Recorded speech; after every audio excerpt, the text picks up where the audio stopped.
Continue करें आज की क्लास को कंटिन्यू करते हैं। टॉपिक हम आपको बता चुके हैं, 28 डेज का शेड्यूल हम आपको बता चुके हैं। पहले दिन में कल की क्लास में हमने नेशनल पार्क को पढ़ा है। आज की क्लास में हम टाइगर रिजर्व बायोस्फीयर रिजर्व को पढ़ने वाले हैं। जो हमारी थर्ड क्लास होगी, क्लास 3, वो होगी वाइल्ड लाइफ सेंचुरी की, क्या वाइल्ड लाइफ सेंचुरी से। और फोर्थ क्लास में हम आपका पढ़ेंगे यूनेस्को साइट को। और पांचवी क्लास में हम पढ़ेंगे रामसर साइट और इनसे रिलेटेड क्या क्या चीज़ें हमको पढ़नी है। ओके, इस क्रम से हम पढ़ते जाएंगे तो आपको हमेशा पता रहेगा कि आपका टॉपिक कौन सा आने वाला है। आपके पास यदि बुक है स्टैटिक जीके का तो वहाँ पर भी आप उसको फिल्टर कर सकते हैं, पर्ची लगा सकते हैं, अतिरिक्त कोई नोट्स बनाने के लिए कागज़ जोड़ सकते हैं। आपके पास पहले से नोट्स हैं, आपके हैंड रिटन नोट्स लिखे हुए हैं, तो उसमें भी आप चीज़ों को ऐड कर सकते हैं। शुरू करते हैं बॉस आज की क्लास को। आप सारे लोगों का बहुत बहुत स्वागत है। तो टाइगर रिजर्व से हमारी क्लास शुरू होनी थी। जैसा कि हम सबसे पहले तो उसका मतलब जानेंगे, उसके बारे में जो टॉपिक को पढ़ रहे हैं उसको नोट डाउन करने की कोई ज़रूरत नहीं है। तो क्या है टाइगर रिजर्व? टाइगर रिजर्व बाघ, टाइगर को हिंदी में क्या बोलते हैं? बाघ। तो टाइगर रिजर्व बाघों यानी टाइगरों की आबादी को बचाने और उनके आवास यानी कि जहां पर उनके रहने के लिए व्यवस्थाएं हों उसको बोलते हैं आवास। उस आवास को संरक्षित करने के लिए नामित एक विशेष क्षेत्र होता है। यह एक राष्ट्रीय उद्यान या वन्य जीव अभ्यारण्य भी हो सकता है। इस लाइन को समझे।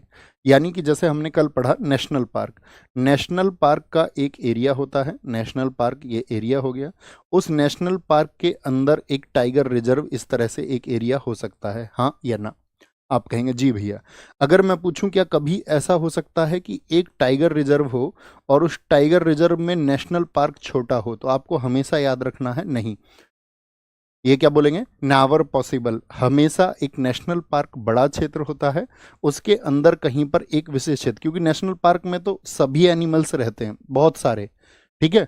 लेकिन उसमें एक एरिया हमने रिजर्व कर दिया कि भाई ये वाला एरिया किसके लिए है? टाइगर्स के लिए। तो वहां पर हमको ध्यान देना है कि टाइगर को अपने शिकार के लिए, अपने रहने के लिए, अपने खाने के लिए, ठीक है, उसको किस तरह से सुरक्षित एक जीवन दिया जा सकता है। तो टाइगर रिजर्व होता है नेशनल पार्क का एक हिस्सा, ठीक है। या फिर वो किसका? वाइल्ड लाइफ सेंचुरी का भी एक हिस्सा हो सकता है। वाइल्ड लाइफ सेंचुरी हम कल पढ़ेंगे, वाइल्ड लाइफ सेंचुरी और तीनों का अंतर भी हम कल आपको समझाएंगे। तो एक वाइल्ड लाइफ सेंचुरी में भी एक टाइगर रिजर्व हो सकता है। बात क्लियर है? थम्स अप करिए। इतनी छोटी सी बात क्लियर है? इतनी छोटी सी बात क्लियर है? कुछ साथी पीडीएफ पीडीएफ लिख रहे हैं। दोस्त आप कल की क्लास प्लीज एक बार करें और आप हमेशा वहां पर पीडीएफ को जान जाएंगे। अभी हमने शुरुआत में बताया हम अपनी पूरी सीरीज में कहीं भी अब पीडीएफ की जानकारी नहीं देंगे, क्योंकि हम उसको कई बार एक इवेंट पहले कर चुके, टेलीग्राम में हम बोल चुके। नहीं तो कुछ साथी नए जुड़ते रहेंगे, तो आप पहली क्लास को हमेशा कर लेना, आपको आंसर मिल जाएंगे। ओके, कोई दिक्कत? जी भैया पहली क्लास को कर लेंगे। तो जिसे विशेष रूप से किसके लिए हमारा काम है इतनी बात जानना, जिसको मैं मार्क कर रहा हूं। टाइगर रिजर्व क्यों होता है? टाइगर रिजर्व क्यों बनाया जाता है? टाइगर रिजर्व नेशनल पार्क या वाइल्ड लाइफ सेंचुरी के अधीन हो सकता है, उसके अंदर हो सकता है, लेकिन काम क्या है? मुख्य बाघों को सुरक्षित करना। तो टाइगर रिजर्व के क्या ऑब्जेक्टिव्स होते हैं? The main objectives of tiger reserve are to save the tiger population, बाघों की आबादी को बचाना। भाई इन चीजों को नोट करने की जरूरत नहीं है, ये आपको अपने मस्तिष्क में स्पेस बनाना है। हाँ जी भैया। दूसरी चीज, बाघों के आवास, उनके रहने के लिए जो जरूरत की चीजें हैं। भाई ऐसा तो नहीं है कि उनको कोई और जानवर, मान के चलो भाई जानवर शिकार करते हैं और उनके शिकार के लिए ही वहां पर जिन चीजों का वो खाना खाते हैं या जिस शिकार को वो करते हैं वही उनके लिए अगर अवेलेबल ना हो वहां पर, तो ऐसी प्रजातियों को, ठीक है, ताकि क्या बना रहे? सस्टेनेबल एक आपका मतलब प्रोग्राम बना रहे कि भाई फूड चेन बनी रहे, ये इनको खा करके जीवित रहेंगे, ये इनको खा करके जीवित रहेंगे। तो ऐसी व्यवस्थाएं देना। पारिस्थितिकी संतुलन यही है जो मैं आपको अभी बता रहा था, टू मेंटेन इकोलॉजिकल बैलेंस, ताकि इकोलॉजी का भी एक बैलेंस बना रहे। कोई एक चीज़ें संख्या में बहुत ज़्यादा ना हो जाए, कोई एक चीज़ें संख्या में बहुत कम ना हो जाए, तो इसको बोलते हैं इकोलॉजी बैलेंस। नेचर के अकॉर्डिंग चीज़ों को बैलेंस में रखना है। तो बात समझ गए? यहाँ पर अगर हम आपसे पूछें, कल हम आपको बताएंगे वन्य जीव अभ्यारण्य, नेशनल पार्क और टाइगर रिजर्व, जो तीनों आप जान लेंगे तीनों में क्या अंतर होता है। एक कैटेगरी, एक टेबल के माध्यम से हम आपको समझाएंगे। तो आप मुझे छोटी सी बात बताएं, टाइगर रिजर्व क्यों बनाए जाते हैं? ये आपको समझ में आया? एक टाइगर रिजर्व को बनाने का क्या उद्देश्य होता है वो आपको समझ में आया? बताएंगे एक बार। बहुत बढ़िया, गुनगुन जी ने कहा है उनको समझ में आया। बहुत बढ़िया, रविचंद्र यादव जी ने कहा है उनको समझ में आया। विकास कुमार जी ने भी चीज़ों को बहुत ध्यान से समझा है, बहुत बढ़िया। चलें आगे, ये तो जनरल इंफॉर्मेशन रही। अब देखिए, राष्ट्रीय बाघ संरक्षण अधिनियम 1972, इसको बोलते हैं national tiger conservation act. English में देखना एक बार, अगर इसके पहले लेटर को हम लें तो पहले लेटर से क्या बनेगा, तो आप बोलेंगे ये बनता है NTCA। आपसे कभी भी पूछेगा NTCA एक्ट कब आया था, तो NTCA आया आपका 1972 में। इसी को बोलते हैं राष्ट्रीय बाघ संरक्षण अधिनियम 1972 के द्वारा 1973 में टाइगर रिजर्व की स्थापना। यहां से हमको एक लाइन सिर्फ याद रखनी है, बाकी कुछ याद नहीं रखना है। 1973 में स्थापना हुई। तो हम पूछेंगे आपसे कि आपका, अगर हम आपसे क्वेश्चन पूछ लें टाइगर रिजर्व की स्थापना किस वर्ष में पहल की गई, तो क्या आंसर होगा 1973। सिर्फ इतनी बात। 1973 में हमारे देश की प्रधानमंत्री कौन थी, तो आपको पता होना चाहिए इंदिरा गांधी जी का जो कार्यकाल है हमारे देश में, वो लाल बहादुर शास्त्री जी के बाद में 1966 से लेकर के 1977 रहा। और फिर उसके बाद में 1977 में आप जानते हैं कांग्रेस पार्टी चुनाव हार गई, जनता पार्टी की सरकार आ गई थी। और 1980 से फिर ये रही 1984 तक। 31 अक्टूबर 1984 में इनकी हत्या कर दी गई। यहाँ से क्या बोलेंगे, किसकी वजह से हुई थी, ऑपरेशन ब्लू स्टार की वजह से इनकी हत्या हुई थी। तो ये इनका कार्यकाल है। तो यानी 1973 में कार्यकाल किसका था बताइए, तो 1973 में उस टाइम पर PM इंदिरा गांधी जी थी। इनके द्वारा ये आपका टाइगर रिजर्व को क्या बोलेंगे, स्थापना की गई। और भारत में विश्व के 80% टाइगर रहते हैं। तो यानी कि दुनिया में किस देश में सबसे ज़्यादा टाइगर रहते हैं, क्या आंसर होगा, हमारे देश भारत में सबसे ज़्यादा टाइगर रहते हैं। कॉमन सी बातें हैं। Project tiger most important, exam में लगातार डेली आपका रिपीट होता है कि प्रोजेक्ट टाइगर की शुरुआत कब हुई थी, तो बोलेंगे 1 अप्रैल 1973 को हुई थी। और संख्या देखिए बाघों की तब कुल 9 थी। सिर्फ 9 टाइगर थे हमारे पूरे देश में। आज हम कह रहे हैं सबसे ज़्यादा टाइगर हमारे यहाँ पर हैं, लेकिन उस समय पर कुल 9 टाइगर थे। ठीक है, 1 अप्रैल 1973 को इसको शुरुआत हुआ। राष्ट्रीय बाघ संरक्षण प्राधिकरण अभी बताया हमने, ठीक है। तो ये NTCA, ये NTCA नहीं है। यहाँ पर NTCA का मतलब है national tiger conservation authority. Authority वो क्या था, वो एक्ट था, वो अधिनियम था, ये अधिनियम था। और ये है अथॉरिटी। 2005 में बाघ टास्क फोर्स की सिफारिशों के बाद की गई।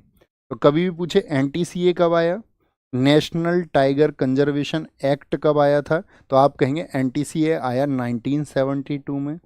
लेकिन यहीं पर पूछ ले NTCA दूसरा यानी कि A for authority, national tiger conservation authority कब बनी थी, तो ये 2005 में बनी। ठीक है, 2005 में बनी थी।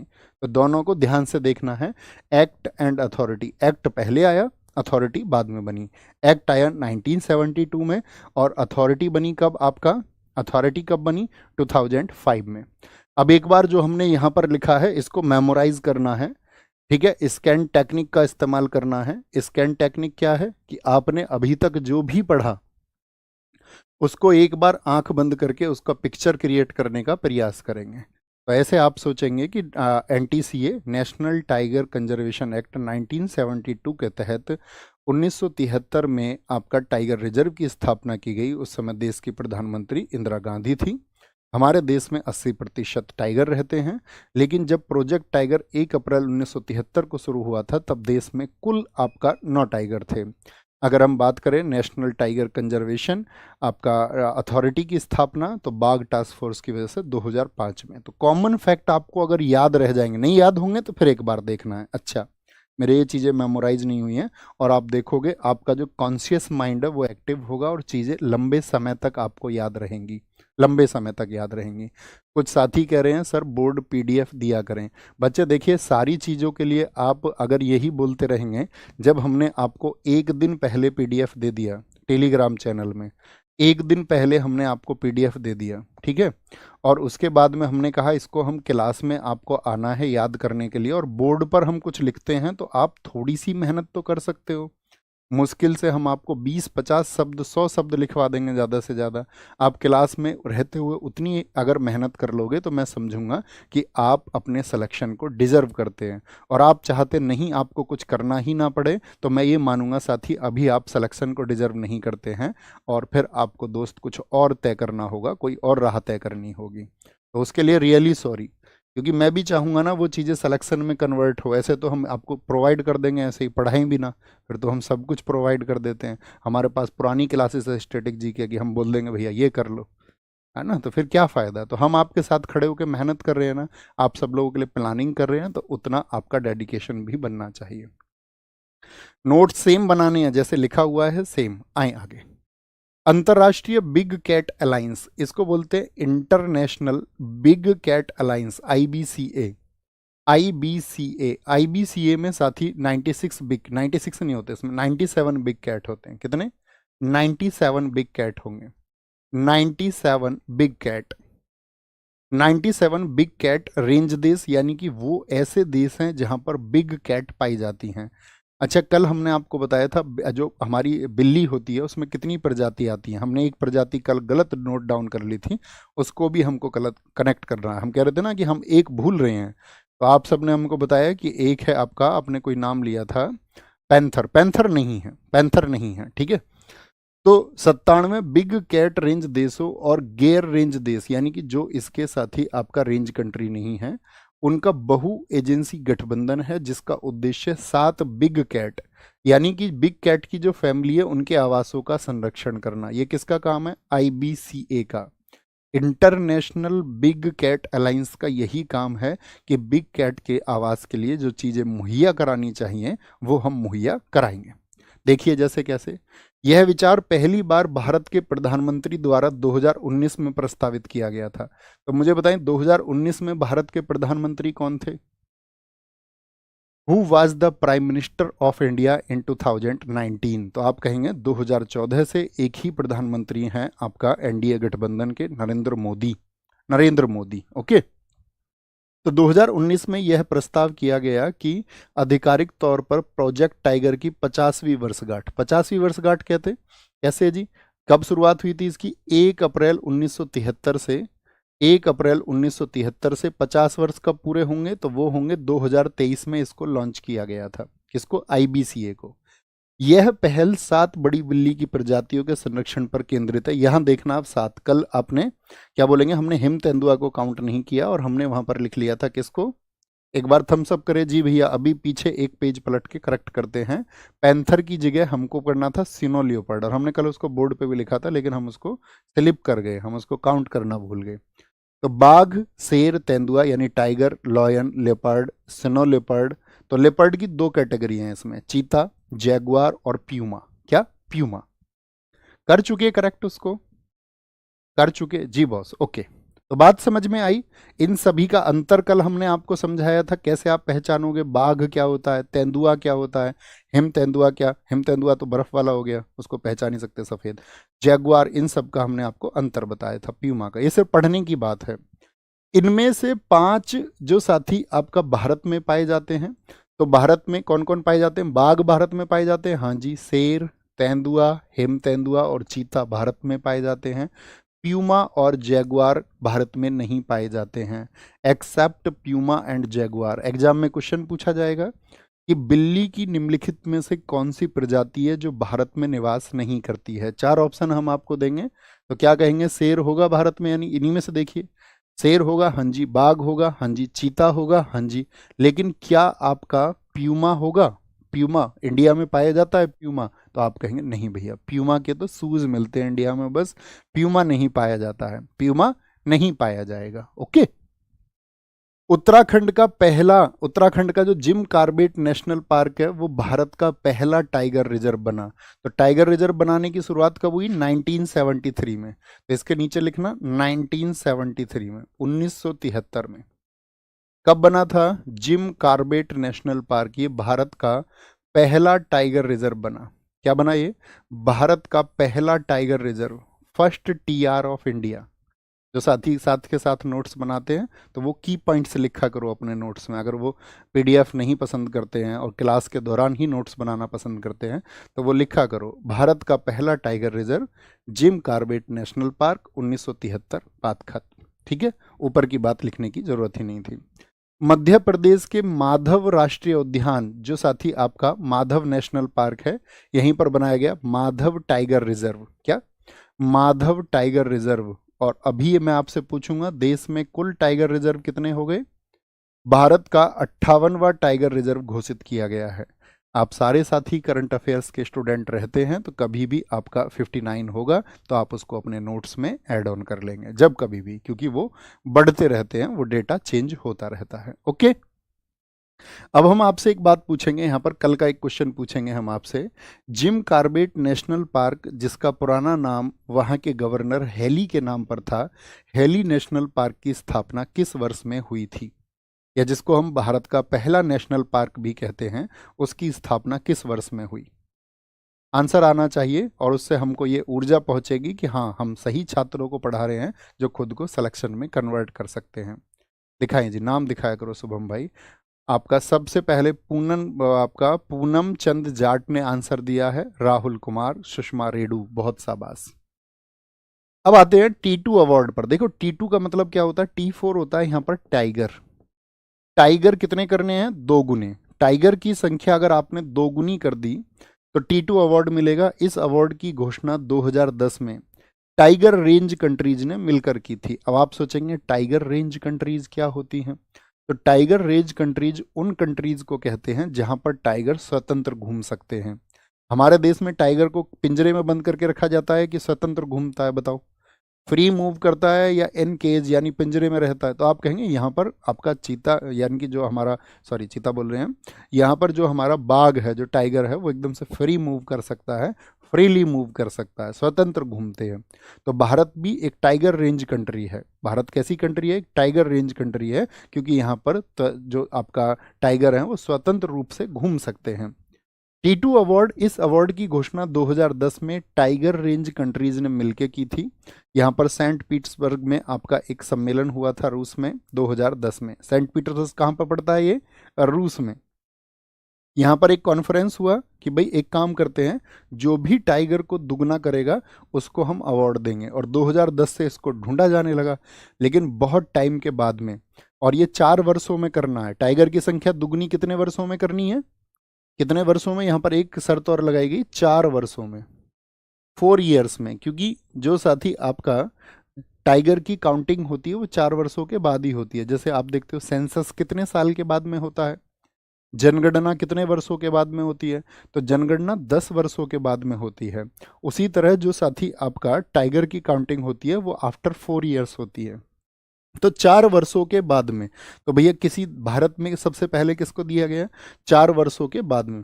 तो भारत का पहला 2014 से 18, 2014 से 18 यहाँ पर था पीलीभीत टाइगर रिजर्व। बताइए, आपने पीली आपका देखा होगा पीडीएफ को, पीलीभीत टाइगर रिजर्व कहाँ पर स्थित है, किस राज्य में है? पीलीभीत टाइगर रिजर्व ये साथी पहला टाइगर रिजर्व है, first tiger reserve who got T2 award. पहला टाइगर रिजर्व, TR लिख रहे हैं हम टाइगर रिजर्व को, जिसे जिसे T2 अवार्ड मिला पूरी दुनिया में। क्या मिला? T2 award. किस किस सेशन के लिए मिला?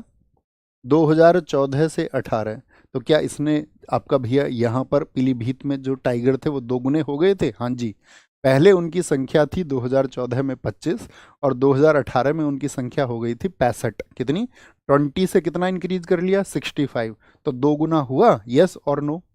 2 गुना हुआ या नहीं हुआ? आप कहेंगे जी भैया 2 गुना हुआ। तो सबसे पहले बना पीलीभीत टाइगर रिजर्व। ठीक है, और इसको किस सेशन के लिए मिला? 2014-18 सेशन के लिए मिला। लेकिन मिला किस वर्ष में? इस सेशन में दुगने किए तो इसके बाद ही मिला होगा। तो ये अवार्ड इसको 2020 में मिला, लिख लेना, 2020 में मिला। अगर मैं कभी भी आपसे क्वेश्चन पूछूंगा कि आपका पीलीभीत टाइगर रिजर्व को T2 अवार्ड किस वर्ष में मिला था, तो आपका आंसर होगा 2014 से 18 के सेशन के लिए 2020 में दिया गया था। कब दिया गया था? 2020 में। भाई काउंटिंग होगी 4 वर्ष और उसके बाद में अनाउंसमेंट और फिर दिया गया। टाइगर रेंज कंट्रीज किनको बोलते हैं? जहां बाघ स्वतंत्र रूप से घूमते हैं, वेयर टाइगर्स रोम फ्रीली, घूम सकते हैं आसानी से। टाइगर रेंज के देशों की कुल संख्या 13 है। कितने ऐसे देश हैं? रूस है, भारत है, आपका भारत के पड़ोसी है, मलेशिया जैसे देश हैं, भूटान जैसे देश हैं, नेपाल जैसे देश हैं। तो हमको उनके नाम याद नहीं रखने हैं, बस संख्या याद रखनी है कि टाइगर रेंज कंट्रीज कितनी है टोटल। तो हम कहेंगे 13 है, 13। बाघों की जनगणना, जो साथी टाइगर सेंसस होता है, इज कंडक्टेड एवरी 4 ईयर्स। कितने वर्षों के बाद में? प्रत्येक 4 साल पर होती है। और भारत में पहली बार बाघों की जनगणना, जैसे आप देखते होंगे कि मनुष्यों की जो जनगणना भारत में शुरू हुई थी वो मेयो के टाइम पर हुई थी 1872 में। लेकिन एक रेगुलर सेंसस, एक नियमित जनगणना किसके समय से शुरू हुई थी? तो आप कहेंगे 1881 से भैया जी, रिपन के टाइम से शुरू हुई थी। तो इस तरह वह तो हुई जनगणना की बात, लेकिन बाघों की जनगणना कब से शुरू हुई? तो बाघों की गणना शुरू हुई 2006 से। ये बहुत इंपॉर्टेंट फैक्ट बनेगा, बहुत इंपॉर्टेंट मार्क करना। और जब मैं किसी चीज़ को महत्वपूर्ण लिखूं तो इसका मतलब होगा जब आप अपना एग्जाम देने जा रहे होंगे फाइनल रिवीजन के लिए, तो उस समय आपको देखना है भैया ने कौन से तथ्यों को बहुत महत्वपूर्ण मार्क किया था। ओके। 2006 में गणना 1411 थी। आपको ये डेटा याद नहीं रखना है कि तब कितने थे, 1411 थे लगभग, हम वृद्धि देखेंगे सिर्फ। बाघों की संख्या, बाघों की संख्या फिर 2014 के बाद 2006 आपका 10, 14, भाई 6 में हुई पहली बार जनगणना, फिर कब हुई होगी? 10 में, 10 के बाद 14 में, फिर 18 में। तो 18 में जो हमारे टाइगर थे वो थे 2967। 2022 में हुई तो कितने हो गए? 3682। 2022 में, यानी कि वर्तमान में हमारे देश में अभी तो 3682 से ज़्यादा हो चुके होंगे, क्योंकि अभी चल रहा है वर्ष कौन सा? 2025, 2025। अब मुझे बताइए कौन सा वर्ष होगा जिसमें बाघों की गणना होगी? अगला कौन सा वर्ष होगा जिसमें बाघों की गणना होगी? तो आप कहेंगे 2026 होगा भैया। यानी कि ये कितने बढ़े? 2967 से 3682। तो मुझे संख्या में बताइए कितनी वृद्धि हुई है घटा करके? तो आप कहेंगे भैया 682 ये हो गए, और 682 में आप कितना? 33 और जोड़ लीजिए, 33 और जोड़ लीजिए 682 में, तो कितना बन जाएगा आपका? 18 और 15। 33 के लिए तो यही बनेगा ना। तो 700, 700 कितना हो जाएगा? 715 बन जाना चाहिए। कितना हो जाएगा? 715 आ जाएगा ना। तो 715 टाइगर बढ़ गए। जो कितना बढ़ा है? 2967 का अगर 715 को देखें तो 6% की वृद्धि हुई है। तो हम आपसे पूछेंगे कि भारत में टाइगर की जो साथी आपका काउंट है वो कितने परसेंट बढ़ा है? 6%। और इसके साथ भारत दुनिया की लगभग 80% बाघ आबादी का घर बन गया है। मुझे एक बार बताइए दोस्त, थम्स अप करके, ये सारी चीज़ें आपको समझ आ पा रही है ना मैं क्या बोल रहा हूँ? अच्छे से आप रिलेट कर पा रहे हैं ना कि हम टाइगर की बात कर रहे हैं और टाइगर की संख्या बढ़ेगी, यानी कि क्योंकि उसको हम कंजर्व कर रहे हैं, उसके जीवन के लिए जो ज़रूरी चीज़ है वो हम उसको प्रोवाइड कर रहे हैं। कोई इशू तो नहीं है ना इसमें? आंकड़ों के अनुसार ऐसा नहीं होना चाहिए एकदम से छोटे आईक्यू लेवल का बच्चा बोले भैया मुझको तो ये समझ नहीं आ रहा। इस आईक्यू की जरूरत नहीं होगी हमको, क्योंकि ऐसा कुछ है नहीं कि जिसको आपको समझ में ना आए, ऐसी कोई चीज इसमें नहीं है। तो अगर अवेयर रहेंगे, एकाग्र रहेंगे तो समझ में आएगा। पिछले 4 वर्षों में 50% की वृद्धि के साथ मध्य प्रदेश में देश में बाघों की अधिकतम संख्या। अब हम आपसे पूछें कि भारत में टोटल जो साथी टाइगर है वो तो हो गए हैं 3682, 3682। लेकिन कौन सा स्टेट है जिसमें सबसे ज्यादा टाइगर हैं? तो टाइगर की सबसे अधिकतम संख्या कहां पर है? एमपी में। और इसीलिए लिखिए किनारे पर, एमपी को कहा जाता है क्या? Tiger state. क्यों कहते हैं एमपी को टाइगर स्टेट? तो आप कहेंगे भैया यहाँ पर एक तो टाइगर रिजर्व की संख्या ज़्यादा है और टाइगर की संख्या ज़्यादा है, तो इसीलिए इसको टाइगर स्टेट कहा जाता है, टाइगर स्टेट। दूसरे नंबर पर टाइगर किस में है? वो कर्नाटका में है। दूसरे नंबर वाला आप ना भी याद रखें, लेकिन पहले का याद रखना है। कितने हैं? 785 हैं। ओके। फिर तीसरे पर महाराष्ट्र पे है। हर साल वैश्विक बाघ दिवस, जिसको ग्लोबल टाइगर डे हम बोलते हैं, ग्लोबल टाइगर डे कब सेलिब्रेट होता है? जो आपका बाघ दिवस है वो 29 जुलाई को, 29 जुलाई को सेलिब्रेट होता है। बहुत महत्वपूर्ण है, 29 जुलाई को। ठीक है, 29 जुलाई को।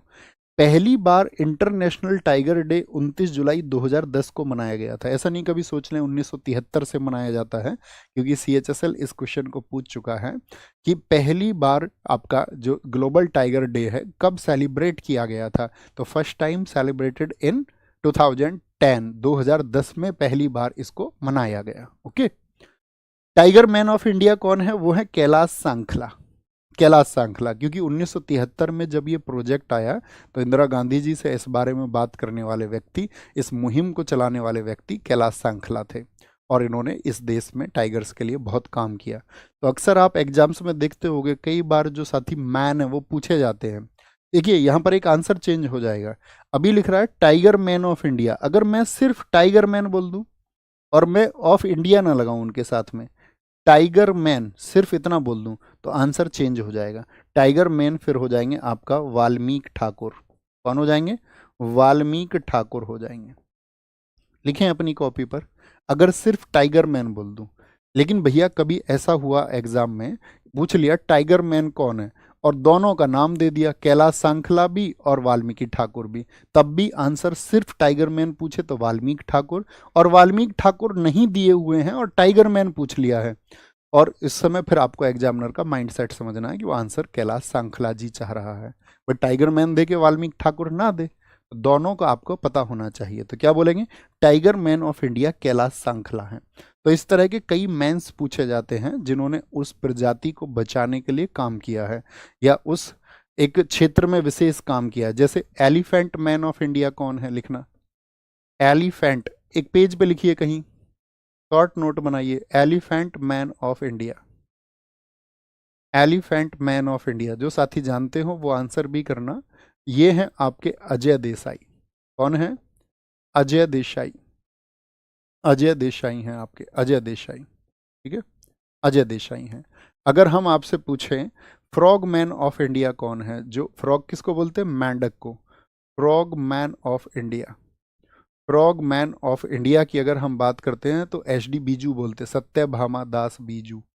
सत्यभामा, सत्यभामा दास, सत्यभामा दास बीजू हैं, बीजू, सत्यभामा दास बीजू। ये फ्रॉग मैन ऑफ इंडिया हैं देश के। अगर हम आपसे पूछ ले बर्ड मैन ऑफ इंडिया, बताइए बर्ड मैन ऑफ इंडिया कौन है? तो सलीम अली। कल हमने आपको बताया था सलीम अली राष्ट्रीय उद्यान किस राज्य में है? सलीम अली। तो क्या बोलेंगे भैया? जम्मू कश्मीर में। बर्ड मैन ऑफ इंडिया हो गए। Water man of India, Waterman of India, तो आप कहेंगे भैया राजेंद्र सिंह हैं, राजेंद्र सिंह, राजेंद्र सिंह हैं, Rajendra Singh. Pond man of India, pond man of India जो देश में तालाबों को सुरक्षित करने के लिए, बचाने के लिए काम कर रहे हैं, पॉन्ड मैन ऑफ इंडिया, वो हैं आपके राजेंद्र तंवर। कौन है? राजेंद्र तंवर हैं, Rajendra Tanwar, pond man of India. अगर हम आपसे पूछे यहाँ पर soil man of India, soil मतलब मिट्टी man, soil man of India किसको कहा जाता है? मिट्टी के लिए, वो रतन लाल हैं। कौन है? रतन, रतन लाल हैं। फॉरेस्ट मैन ऑफ इंडिया कौन है? भारत में जंगलों को बचाने के लिए काम कर रहे हैं। फॉरेस्ट मैन ऑफ इंडिया ये हैं जादव पायेंग। कौन है? सॉरी, जादव पायेंग, जादव, जादव पायेंग है, Jadav Payeng. Snake man of India आपसे पूछ ले, सांपों को बचाने के लिए स्नेक मैन ऑफ इंडिया, इतने मैन आपको याद रखने हैं। स्नेक मैन ऑफ इंडिया कौन है? तो वो रोमुलस व्हिटकर हैं। कौन है? Romulus, Romulus Whitaker. कौन व्यक्ति हैं? रोमुलस व्हिटकर हैं, रोमुलस व्हिटकर। तो कभी भी आपसे मैन पूछे जाए किसी भी क्षेत्र के, वो आपको पता होने चाहिए। ठीक है, एक बार नोट कर लें और फिर थम्स अप करके हमें बता दें कि हम आगे चलें। तो हम आगे की चीज़ों को पढ़ते हैं। रोमुलस व्हिटकर, बहुत बढ़िया। तो ये सारे मैन ऑफ इंडिया कहलाते हैं। उस क्षेत्र में इनका विशेष काम है, उस प्रजाति को, उस चीज़ को बचाने के लिए इन्होंने प्रयास किए हैं, प्रयास किए हैं। ओके, लिख चुके? मेरे साथ साथ ही लिख लिया करो जिसको हम नोट कराएं। Okay, noted, noted, noted, very good, very good. अब आते हैं भारत के 58 टाइगर रिजर्व। देखिए हमने बताया टाइगर रिजर्व नेशनल पार्क के अंदर हो सकता है कि नहीं हो सकता है, तो बहुत सारे नाम तो आपको कॉमन दिखेंगे। आपका ध्यान होना चाहिए जो नाम आपने कल नहीं पढ़े थे उन पर विशेष तौर से, उन पर विशेष तौर से। देखिए कैसे, आंध्र प्रदेश का नागार्जुन सागर श्रीशैलम है, ये भारत का सबसे बड़ा टाइगर रिजर्व है और इसी को बोलते हैं। वह कौन सा सबसे बड़ा है जिसमें क्रांतिक बाघ आवास है, यानी कि स्पेशली सिर्फ और सिर्फ इसी के लिए बहुत ज़्यादा संख्या में भी है। क्रांतिक बाघ आवास बोलते हैं इसको। क्रांतिक बाघ आवास कहाँ पर है? ठीक है, सबसे बड़ा भी यही है तो सबसे ज़्यादा आवास भी यहीं पर, आवास के लिए ज़्यादा चीज़ें क्रिटिकल, इसको हम बोलेंगे critical tiger habitat. Critical tiger habitat कहाँ पर है? क्रिटिकल टाइगर हैबिटेट तो वो आपका नागार्जुन सागर श्रीशैलम में है। क्या बोलेंगे? नागार्जुन सागर श्रीशैलम। आंध्र प्रदेश का ये भारत का सबसे बड़ा टाइगर रिजर्व भी है। अच्छा, कितने साथी बताएंगे हमको भारत का सबसे छोटा टाइगर रिजर्व कौन सा है? भारत का सबसे छोटा टाइगर रिजर्व कौन सा है बताएंगे जी, फटाफट से, फटाफट से बताएंगे। कोई दिक्कत? आप कहेंगे अरुणाचल। अच्छा अब मुझे बताओ फटाफट से, अरुणाचल नाम दफा याद है? कैसे बताया था हमने? ये विश्व का सबसे ऊंचा है। अरुण आंचल को लेके क्या हो गया था? भाग गया था, तो उसके नाम दफा लिख गई थी। हाँ जी, आंचल को याद रखना ना, आंचल के कोमल अंग है, सॉफ्ट सी आंचल है, ऐसे याद रखना। कमलंग को याद रखेंगे कोमल अंग से, रूट लिखिए कोमल अंग, कोमल अंग है उसके, कोमल अंग है, ठीक है, सॉफ्ट स्किन। और क्या बोलेंगे भैया, नाम पे जो दफा लिखी गई उसके, तो वो दफा लिखी गई उसके घर वालों ने पक्की रिपोर्ट की है, एकदम से पक्की रिपोर्ट, पक्की दफा लिखवाइए एकदम कि उल्टा आना पड़े। अब बताइए कौन सा फिर आंचल मिली कि नहीं मिली? तो मोलिंग नेशनल पार्क भी यहीं पर था। आज हम नेशनल पार्क का नाम नहीं लेंगे, आज हम सिर्फ टाइगर रिजर्व का नाम लेंगे। ओके, बात क्लियर है? मेमोराइज करना है कल वाला भी। असम, आसाम, देखिए मानस हमने कल याद बताया। अरे आसाम क्या बोला था? आसाम भले मानस क्या करने थे? रंगों के नाम याद रखने थे, रंग से याद रखना है। क्या याद रखने थे? रंग के नाम। ये हमने कल आपको रिलेट करके बताया। काजीरंग में भी क्या आता है? रंग वर्ड आता है। अरे मानस रंगों के नाम सुनाने हैं, कब सुनाने हैं? आज शाम गुरुजी सुना देंगे, आज शाम गुरुजी हम रंगों के नाम तुमको सुना देंगे, ठीक है। ओरंग, बिहार का वाल्मीकि, याद है? बिहा होने के बाद आदमी क्या बन जाता? बालम बन जाता, बालम, तो वाल्मीकि हो गया। छत्तीसगढ़ की बात करें, छत्तीसगढ़, छत्तीसगढ़ का रूट वर्ड क्या रहेगा? छत। ये तो हमने कल बताया आपको, बिहा होने के बाद में आदमी बालम बन जाता, बालम, बालम थानेदार, चला हुआ जिप्सी। छत, छत से बोलेंगे उदंतती सीता नदी। छत से याद करिए, मेमोराइज करिए कल की चीजों को। Indravati national park, Kanger national park और घासीदास, गुरु घासीदास नेशनल पार्क। तो आप बोलेंगे भैया छत से घास याद है, गुरु घासीदास, घास याद है? हाँ जी, घास कहाँ डाली थी? इंदर की छत पर। किसकी घास? इंदर की छत पर डाल दी थी, लेकिन अचानक से इंदर आ गया इस बार, अचानक से इंदर आ गया और उसने क्या देख लिया? उड़ती हुई घास देख ली। किधर से आ रही है घास? उड़ती हुई घास। अच्छा, इस छत से आ रही है, तो अचानक से आ गया और क्या देख ली? उड़ती हुई घास देख ली। उड़ती, उड़ती, उदंती, कुछ भी याद रख लेंगे, जब उड़ती याद रहेगा तो याद रहेगा। बोलो थम्स अप करके जी, मजा आया, याद रहेगा। तो छत पे, अंदर की छत पे तुम जो घास डाल रहे थे उसने अचानक से उड़ती हुई घास देख ली। झारखंड का कल बताया बेतला नेशनल पार्क है। आज याद रख लेना, आदमी अपनी जिंदगी में हजार को बोलना, झार को बोलेंगे हजार प्लान बनाता है। कितने प्लान बनाता व्यक्ति अपने जीवन में? कभी यहाँ सफल नहीं होता, कभी कहीं और सफल होता है। हजार प्लान बनाता है। क्या बनाता है? हजार प्लान बनाता। पलामू हो गया। कर्नाटक में हमने कल आपको बताया नाटक करती है कौन सबसे ज्यादा? नाटक करती है एक अंसी नाम की बंदी, दांदेली अंसी। इसको काली टाइगर रिजर्व भी बोलते हैं, क्योंकि यहाँ से काली नदी बहती है। काली टाइगर रिजर्व लिखिए, काली टाइगर रिजर्व। बच्चों नोट्स आपको एक दिन पहले बना लेना, और फिर कभी अगर आपने नोट्स अच्छे से बना लिया, क्लास को ज्वाइन कर लिया, तो एग्जाम से पहले एक रिवीजन कर लेना, एग्जाम टाइम पे एक रिवीजन, कभी जरूरत नहीं पड़ेगी इसके अलावा स्टैटिक जीके का। ओके, तो काली टाइगर रिजर्व क्यों कहते हैं? क्योंकि यहाँ से बहती है। किस टाइगर रिजर्व से? काली नदी होके बहती है, काली नदी। देखिए क्या बताया था हमने आपको, आपको अगर याद होगा तो हमने बताया था जो अंसी नाम की बंदी है, अंसी, अंसी नाम की बंदी है, वो बहुत नाटक करती है, बंदी बांदीपुर। लेकिन देखिए, नगर में हो हल्ला करवाती है, वो नहीं करवाती नगर में हो हल्ला। हो हल्ला नाटक करने वाली बंदी होगी तो भैया हो हल्ला होगा ही होगा। भैया बिल भी आपका बढ़ के आएगा या नहीं आएगा, बताओ फटाफट से। बिल आपका खूब खर्चा करवाएगी, है ना, नाटक करने वाली, तो तुम्हारा बिल भी बढ़ के आएगा। आएगा कि नहीं आएगा, तुम बताओ। बिल गिरी, अच्छा ये तो नाटक करने वाली की वजह से आया है। भद्रा, लेकिन जो भद्र लड़की होती है ना, भद्र, भद्र बोलते हैं सभ्य को, भद्र, ठीक है, बोलते हैं ना, अभद्र टिप्पणी कर दी, अभद्र होता है गलत, भद्र होता है सही और सभ्य। भद्र ऐसा नहीं करती, भद्र नाटक नहीं करती, ठीक है, जो भद्र लड़कियां होती हैं। अब तुम सोच लेना तुम किस में से हो, भद्र में से हो या, ठीक है। केरल, केरल मैंने क्या बताया था, केरल के कैसे होते हैं सब लोग? केरल का लिटरेसी रेट सबसे ज्यादा है, केरल में लोग पढ़े लिखे होते हैं। एक बच्चा कह रहा है सर राज्य के साथ में राजधानी भी लिख दीजिए। बेटा अगर तू 12वीं पास भी कर चुका है, ग्रेजुएशन में भी आ चुका है, या ग्रेजुएशन कर चुका, और आज तक अगर तुझे राज्य की राजधानी याद नहीं है, तो अब होंगी भी नहीं। अब बहुत मुश्किल है दोस्त, और अगर तुम्हें करनी है तो तुम कर भी लोगे, खुद के ऊपर तुम्हें विश्वास है, लेकिन वो तुमको करनी होंगी। कोई कोई तो ऐसा भी आ सकता, गुरुजी ABCD से पढ़ा दो ना हमको। अभी तो मुझे A4 भी नहीं पता क्या होता, A4 तो आलू होता है जी। होगा क्या तुम्हारा जिंदगी में, तुम सोचो, खुद से सवाल करो। अभी भी तुम एक टीचर से सोच रहे हो कि इतने बड़े हो गए भी क्यों तुमको तुम्हारे जिस देश में तुम रहते हो उस राज्य की राजधानी तुमको याद कराए। तो बच्चों ये पहली क्लास के बच्चे का काम है।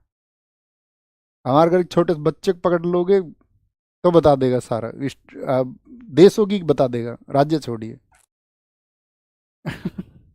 बचपन की चीजों को आप पढ़ना चाह रहे हो। देखो केरल में क्या होते हैं, फोकस करें, कोई नहीं ऐसा आएगा, एक दो तत्व आएगा, ये शरारती भी होते हैं कोई कोई, तो ये भी याद रख लेना, कोई कोई शरारती तत्व भी होगा। तो केरल, केरल में क्या होते हैं, सब लोग पढ़े लिखे रहते हैं, पढ़े लिखे, क्या बताया था मैंने, पढ़े लिखे लोग क्या करते हैं, वो परे रहते हैं यारी से, परे यारों से, क्योंकि भी पढ़ाई का काम ज्यादा है, यारी दोस्ती घूमना फूमना बिहा प्याह ये सब बाद में करेंगे। परे रहते हैं यारी से, इसमें सबरीमाला तीर्थ मंदिर है, आपको पता होगा, वहां पर महिलाओं के जाने के लिए अनुमति नहीं थी।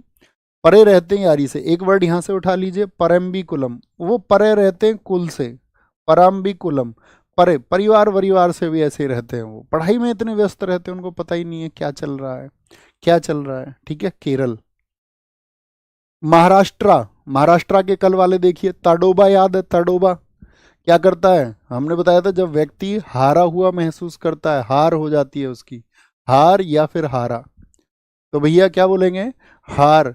तो यहां पर बोलो तड़ से मारने का मन करता है जब तुम्हें चंद लोग क्या करते हैं, चंद लोग परेशान करते हैं, कहाँ के, जब गांव में लोग तुमको बोर करेंगे, गांव नवे गांव, बोर, गांव के लोग तुमको बोर करेंगे, अरे भाई तेरा सिलेक्शन नहीं हुआ, तुम तो पता है तुम्हें कि तुम्हारी हार हो चुकी है, पूछेंगे भाई तेरा सिलेक्शन नहीं हुआ, गांव में लोग तुमको बोर कर देंगे, तमाम तरह के पेच चलेंगे, पेंच तो याद होगा कल का भी आपको, दोनों में। मुझे बताइए पेंच जो नेशनल पार्क है वो महाराष्ट्र के अलावा और किस स्टेट में फैला हुआ है? कल हमने बताया था आपको, पेंच महाराष्ट्र के अलावा और किस स्टेट में फैला हुआ है, तो आप कहेंगे भैया MP में फैला हुआ है, किसमें, MP में, बहुत बढ़िया, पेंच MP में फैला हुआ है। सह्याद्री के लिए एक रूट वर्ड याद रख लीजिए, सहाया, क्या बोलोगे, सहाया। यार अब जिंदगी में हार हो गई है, अब सहा नहीं जाता ज्यादा, अब सहा नहीं जाता, अब जिंदगी में अंधकार दिखता है, अब सहा नहीं जा रहा है, हार को हर कोई सहन नहीं कर सकता, मजबूत इरादे वाले बहुत कम लोग होते हैं जो कहते हैं ठीक है हार मिली तो दोबारा प्रयास करेंगे, और फिर से हार मिलेगी तो फिर से कोई और प्रयास करेंगे, प्रयास अनंत तक जारी रहेंगे, सहा नहीं जाता भाई हार। और मेल घाट को याद रख लो, मेल, जो हार जाते हैं उनका तो भैया मेल भी बहुत मुश्किल हो जाता है, देखो आप, कोई ऐसा होता है कि बेरोजगार को ढूंढने जाए शादी के लिए, हारे हुए आदमी से कोई शादी कर देगा? बताओ आप मुझे, हाँ या ना? तो मेल भी किसका होता है? मेल भी मुश्किल हो जाता है हार पर। जीते हुए लोगों का ही होता मेल भी। बोले फटाफट से। बहुत बढ़िया। आगे आएंगे। क्या बोलेंगे भैया? हार से, हार से, हार से। सर बिच्छू मैन ऑफ इंडिया कौन है? अबे ये सर्च कर लो, बहुत सारे मैन आ जाएंगे, 200 मैन आ जाएंगे।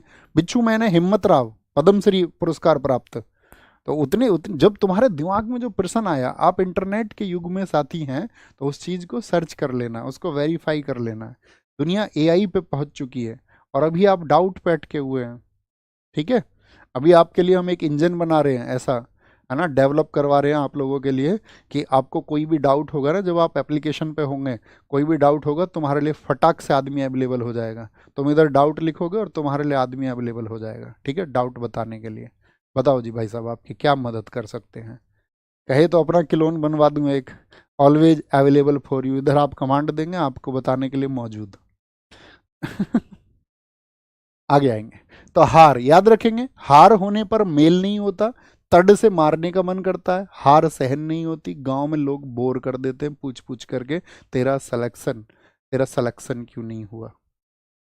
मध्य प्रदेश देखिए, कान्हा हमने बताए थे, कान्हा, माधव, ठीक है, कान्हा हो गया आपका, पेंच हो गया, पेंच, बांधवगढ़ हो गया, पन्ना हो गया, सतपुड़ा, संजय दुबरी, राता पानी। ठीक है, रात को, मध्य रात को खेत में पानी करने गया कोई? तो रात को पानी होता है खेत में, मध्य रात को किसी ने किया पानी खेत में? हमने बहुत किया है। ठीक है, हालांकि जब हमारे पिताजी, जब हमको मतलब वो फोकस करते थे पढ़ाने पे, बस पढ़ो, मत खेलो, मत कूदो, मत कोई काम करो, बस पढ़ो।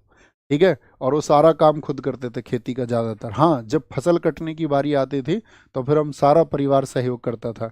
लेकिन एक समय ऐसा आया था कि हमारे पिताजी का एक्सीडेंट हो गया, और उनको बहुत सारे फ्रैक्चर आ गए, ये वज्र होता है ना, ये टूट गया उनका यहाँ से, और मोर देन आपका 18 फ्रैक्चर उनको हुए जगह जगह पर, क्योंकि वो हमारी दादी का दिया से लाने जा रहे थे ना, गंगा जी जाते हैं बाइक से, तो वो गिर गए। ठीक है, तो उनका एक कंधा ये सब टूट गया। तो उस टाइम पर हमको करना पड़ा, क्योंकि काफ़ी टाइम तक वो महीनों तक हॉस्पिटलाइज रहे, और उस समय पर हमने किया रात को पानी, तो तब की याद है, नहीं तो उसके अलावा नहीं करना पड़ा कभी। तो क्या बोलेंगे? राता पानी, रात को पानी खेत पे, मध्य रात में, आधी रात में, आधी रात में। वीरांगना दुर्गावती, क्या बोलेंगे? वीरांगना, ऐसे याद रखना, देखो वीर बोलते पुरुष को, वीरांगना बोलते जो आपका स्त्री होती है, वीर, वीर अंगना, वीर अंगना बोलते स्त्री को, वीरांगना दोनों से मिलके बनता है। तो वीरांगना जो होती है वो मध्य में नहीं छोड़ के जाती किसी को। आजकल कोई बोले ना कि भाई वो उस लड़की ने उसको धोखा दे दिया, उसको छोड़ दिया, पति मरवा दिया, तुम बोलना वो वीरांगना नहीं है।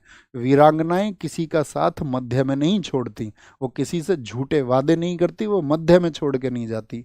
तो वीरांगना को बोलेंगे मध्य में छोड़ देंगी क्या? नहीं जी। माधव हमको याद रखना है, क्या बोलेंगे? माधव हमको याद रखना है। देखिए यहां पर जो कान्हा लिखा हुआ है सबसे ऊपर, कान्हा, कान्हा कहाँ रहते हैं? हम सबके मध्य में रहते हैं। माधव कहाँ रहते हैं? हम सबके मध्य में रहते हैं। ठीक है, माधव से बांधव याद रख लोगे। पेज मैंने बताया, इसको याद रख लो, पेज, पेज कॉपी का फाड़ के दोगे तो कहाँ से दोगे? मध्य से दोगे। कहाँ से? मध्य से दोगे, मध्य से। पन्ना फाड़ के दोगे कॉपी का तो पीछे से देंगे या मध्य से? जहाँ पिन लगी रहती थी, मध्य से। पन्ना फाड़ के कहाँ से देते हैं? मध्य से, मध्य से। तो पन्ना कहाँ से देंगे? मध्य से। ओके, सात का पहाड़ा उसी पन्ने पे लिखा हुआ था, क्या लिखा हुआ था? सात का पहाड़ा। ठीक है, सात का पहाड़ा। माधव भी याद हो गए। देखिए कान्हा जो है ना, यहाँ पे एक इंपॉर्टेंट है, इस इस आपका कान्हा टाइगर रिजर्व का एक मैस्कॉट है, मैस्कॉट, मैस्कॉट बनाए जाते हैं शुभंकर। ठीक है, जो लुप्त प्राय प्रजाति है उसको भी बचाया जाए, तो यहाँ पर एक नाम दे रखा है मैस्कॉट, भूरा सिंह बारहसिंगा। भूरा सिंह, भूरा सिंह बारहसिंगा कहाँ का मैस्कॉट है? भूरा सिंह बारहसिंगा, जब मैंने रिसर्च किया इसको तो मैंने पाया कि ये क्वेश्चन पूछा गया है। भूरा सिंह बारहसिंगा किस टाइगर रिजर्व का अपना शुभंकर है, यानी कि मैस्कॉट है, मैस्कॉट है। अतिरिक्त बातें मत करें आपसे साथी, मेरी रिक्वेस्ट है। मैं आप सब लोगों से हाथ जोड़ करके, हमेशा पिछले 7 महीने से हम आपको फ्री ऑफ कॉस्ट पढ़ा रहे हैं, और अभी उसमें लगभग आप ऐसे समझ लिए और भी जर्नी बाकी है, और इनमें मैंने आपसे कम से कम 700 बार हाथ जोड़ करके रिक्वेस्ट किया होगा कि जब आप पढ़ें, हालांकि 99% बच्चा खुद को डेडिकेशन के साथ में फॉलो करता है, उसको डेडिकेट रहता है, 1% उस बच्चे से मेरा रिक्वेस्ट है कि बच्चे आपके सपने हैं, आपके सपने तब पूरा होंगे जब आप डेडिकेशन से पढ़ाई करेंगे। अभी हम पढ़ कुछ रहे हैं, आप कुछ और कह रहे हैं, इसका मतलब आप किसी और दिशा में हैं, किसी और दिशा में। जब तक आप अपना समर्पण कक्षा के प्रति नहीं कर दोगे, तब तक साथी वो विजय का जो मार्ग है ना, वो नहीं निकल के आएगा। वो मंजिल तक पहुंचने का जो रास्ता, वो नहीं निकल के आएगा, वो दूर रहेगा। अतिरिक्त बातें ना करें, ये रिक्वेस्ट है मेरा सभी लोगों से। देखिए बांधवगढ़ में क्या लिखा हुआ है। बांधवगढ़ टाइगर रिजर्व में 2020 को टाइगर रिजर्व में भारत की पहली hot air balloon safari. Hot air balloon समझते हो, ऐसे आपने देखा होगा, एयर बैलून होता है एक, है ना, और ये तो बैलून क्या है, तो कुछ और बन गया। एयर बैलून होता है, आपने देखा होगा, उसमें लोग घूमते हैं। गाना देख लेना, एक खाली सलाम दुआ, तो मतलब बहुत सारे में दिख जाएगा आपको। देखा है ऐसा, अंदर यहाँ पर लोग लोग खड़े रहते हैं, 8-10 लोग। अभी एक इंसिडेंट भी हो गया था, ये आपका ऊपर इसमें, क्योंकि इसमें आपका एक क्या होता है, एयर, हॉट एयर, एयर यानी गर्म हवा प्रसारित की जाती है जो इसको फूला रखने में मदद करती है। और अभी क्या हुआ था, इसमें आग लग गई थी रिसेंट में, आपने वीडियोज़ वगैरह न्यूज़ में देखा हो। ठीक है, न्यूज़ वाले हालांकि जो दिखाना चाहिए उसको नहीं दिखाते हैं, लोगों को अवेयर नहीं करते हैं कि इस तरह के खतरनाक स्टंट से दूर रहें, आपका जीवन अमूल्य है। वो तो कुछ और ही दिखाते हैं। वो 4 लोग बिठा लेंगे बहस करने के लिए, कौन लोग हैं, हाँ जी भाई साहब हम आपसे ये बोलेंगे, आपको तब भाई साहब ये बोलना है, ऐसे ही पॉडकास्ट चलेंगे। भाई साहब मैं आपसे ये पूछूंगा, क्या पूछूंगा, कुछ भी, सब कुछ नहीं पूछ सकते हो। वो पूछ सकते हो, ये इसको हटा दो, ये वाले क्वेश्चन को, इसका आंसर भैया मैं ऐसे दूंगा, नहीं नहीं ऐसे मत देना, यह मसाला यहाँ आएगा, ऐसे देना। चलो तो मिलके एक पॉडकास्ट कर लेते हैं, ठीक है, पॉडकास्ट कर लेते हैं। और एक काम करते हैं, टेलीप्रॉम्प्टर लगा लेते हैं पॉडकास्ट के लिए भी, ठीक है। सामने तुम्हें जो बोलना, कहीं तुम उसको भूल ना जाओ, तो सामने यहाँ लिखा हुआ आता रहेगा, पूरी स्क्रिप्ट तैयार कर लेते हैं एक, और आराम से 2-4 दिन बाद करेंगे, ठीक है। तो इसको कर लेते हैं ताकि लोग देखें तो उनको लगे यार कितने इंटेलेक्चुअल पर्सन है, कितने इंटेलेक्ट। अभी तुम्हारा मूर्ख बना दिया ना, तुरंत ही, तुरंत मूर्ख बना दिया। अभी एक इंटरव्यू आया था रासा मामी का, आपने देखा होगा, एक बिजनेसमैन का इंटरव्यू। देश का माइंडसेट बदल गया एकदम से। जो देश एक व्यक्ति को अभी तक गाली दे रहा था, ठीक है, विजय माल्या को, एकदम से उसका माइंडसेट बदल गया। उनको लगा देवता आदमी यही तो है, देवता आदमी यही तो है, मंदिरों को दान दिया यार। बताओ दे भाई साहब, जो आदमी 100 करोड़ से ऊपर के बिजनेस करते हैं उनको एक सोशल फंड देना पड़ता है। अब मतलब 100 करोड़ से ऊपर का कोई बिजनेस करेगा तो 2 करोड़ का सोशल फंड देना ही देना पड़ेगा। अब व्यक्ति सोचता है उस 2 करोड़ के फंड को मैं कहाँ दूं ताकि नाम जीवित रहे, तो जहां पर आपका वो प्लेट लग जाए, मंदिरों में लगवा देते हैं, वहां पर सबसे लंबे समय तक वो नाम रहेगा कि हाँ फंड भी दिया, देना मजबूरी है, ऐसा उसे दिए बगैर रह नहीं सकते, बच नहीं सकते हैं, है ना। तो अब लेकिन देखने वाले लोगों का क्या, कि वो उनको वो नॉलेज नहीं है, वो आईक्यू उनका नहीं है, वो माइंडसेट उनका नहीं है, तो उनको तो जो दिखाया जाता है वो उसी पक्ष में हो जाते हैं एकदम से भाग करके। तो ऐसा नहीं होना है, थोड़ा आईक्यू लेवल अपना बढ़ाइए, आप भी मनुष्य हैं।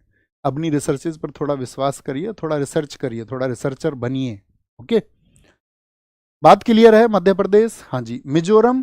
भाई मजे लेने के लिए ना, मजे लेने के लिए दाम चाहिए दुनिया में। मजे लेने के लिए क्या चाहिए, दाम चाहिए, दाम, दाम।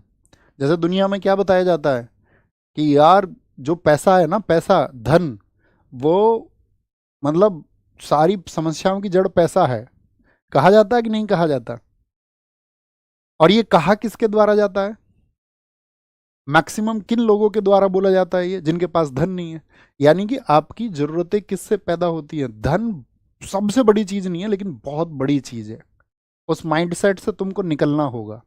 हाँ भैया हमको जो है पैसे अर्न करने पड़ेंगे, हमारी बेसिक नीड्स उसी से पूरी होंगी, ठीक है। सभी लोग एकदम से संन्यास को ग्रहण नहीं कर सकते। 850 करोड़ लोग संन्यास ग्रहण कर लेंगे, प्रकृति का संतुलन बिगड़ जाएगा, ठीक है। क्या बोलेंगे, तो क्या बोलेंगे, मजे, मजे, मजे के लिए दाम चाहिए भैया। ओडिशा याद है, उड़, उड़, वो किसी के साथ उड़ेगी। कौन सी सिम लेके आई थी बताना, कौन सी सिम लेके आई थी, तो वो उड़ेगी। उसने एक सिम ली है वोडाफोन की, किसी से बात करती है, उड़ जाएगी वो एक दिन, देखना तुम। 7 कोस कितनी दूर चली जाएगी, 7 कोस दूर चली जाएगी उड़ के। कितनी दूर चली जाएगी उड़ के, 7 कोस। जैसे अभी किलोमीटर में मेजर करते हैं तो पहले, अरे तुम्हें वोडाफोन भी याद है, अरे ऐसे फिक्स नहीं है यार, वाई याद रख लो, जियो याद रख लो, देश में जियो चल रहा है, एयरटेल याद रख लो, कुछ भी रख लो, वोडाफोन ही याद कर लिया है तुमने। तो क्या बोलेंगे, उड़ के उसने सिम ले लिए, 7 कोस दूर चली जाएगी। राजस्थान, राजस्थान राजा का स्थान, क्या बोलोगे, राजा का स्थान। राजा का स्थान कैसे प्राप्त होता है भैया, रण से प्राप्त होता है। राजा का स्थान रण से प्राप्त होगा। अरे इसमें तो बहुत रिस्क है भाई, लड़ने में रण में रिस्क तो है, लेकिन तुम क्या बोलोगे, याचना नहीं, अब रण होगा, अब रण होगा। मुकुद्रा हिल्स, रण में रिस्क लोगे तभी तो मुकुट मिलेगा, मुकु से मुकुद्रा। रामगढ़ विषधारी, तो आप कहेंगे भैया इस रास्ते में तो कोई तुमको विष भी पिला सकता है। देखा तुमने, राजाओं को विष पिला दिया जाता था।